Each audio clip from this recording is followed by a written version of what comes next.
So I usually don't get upset over celebrity deaths because even though they're in the public eye and I've seen them, they're not close to me. They're not anyone I know. So I mean, obviously it's sad when people die, but I'm not gonna get personally distraught over it because I don't know them. But I feel like Chadwick Boseman's death kind of hit me in a different way because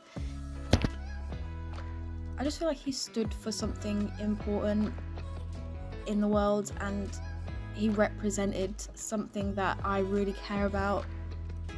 I really don't think a lot of people understand how important representation in the media is, how important it is for you to grow up seeing yourself in the media and having a positive role model to really look up to. And Chadwick was that for millions of little black boys and girls, and it really was something that was beautiful.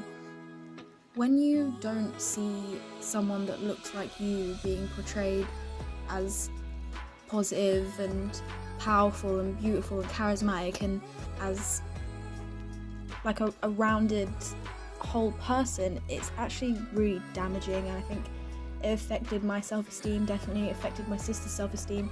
I mean, we grew up basically thinking that we were kind of ugly because we didn't really fit these standards that were presented to us through the media, because we just didn't really see people like ourselves. And we were lucky because we are mixed light-skinned women with curly ringlety hair. We have a lot more representation than a lot of dark-skinned people do, and it's really sad. But Chadwick Boseman gave that to so many people, and it's just such a beautiful thing. And he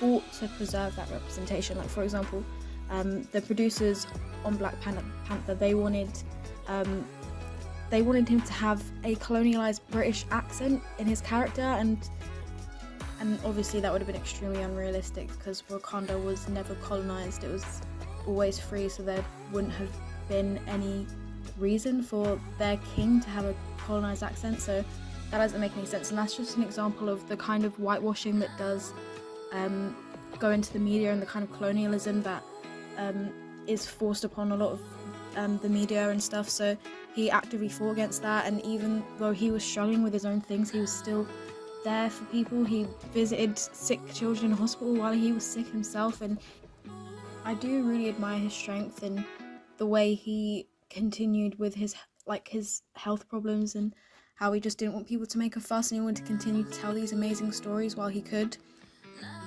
It's really sad how often that African culture is just kind of boiled down to these stereotypes and seen as this very one-dimensional, savage culture, when really it's so beautiful and varied and amazing. And I think Black Panther is just the only big movie or TV show that I've seen that actually seems to represent African culture in this three-dimensional, rounded and positive way.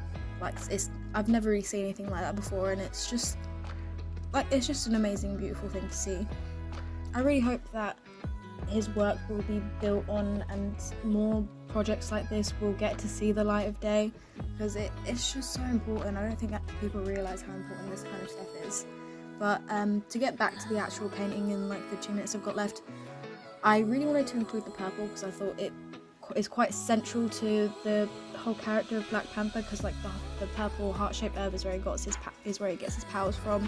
So I thought that would be cool. Also, it kind of just goes with dark skin tone quite well, purple. I just think it's really beautiful and kind of regal, and it kind of has this air of royalty and elegance and poise and power, and I just love it. So I tried to keep the skin tones quite loose and bring in elements of that kind of pink and purple into the skin tone and kind of combine it with more realistic tones of browns, and I quite like how that turned out. I'm not super keen on the jewelry. I don't think it really matches with the kind of with the suit. That I don't know. I didn't really like it that much. I think it's just a bit, especially because I added white highlights on it. I think it looks like that. I think I could have just kept it with the just cold. Maybe I'll paint over it. But anyway, overall I'm happy with the painting, and I will be putting it up on my store, and I will also as well as those other Black Lives Matter related paintings, be donating 50% of any profits if I do sell those to Black Lives Matter charities. So if you do want to support an artist as well as support the Black Lives Matter movement, then like just consider taking a look. Even if you don't want to buy anything, just like viewing it and favoriting the stuff does really help. Anyway, thanks for watching. I'm off now. I'll see you later. Bye.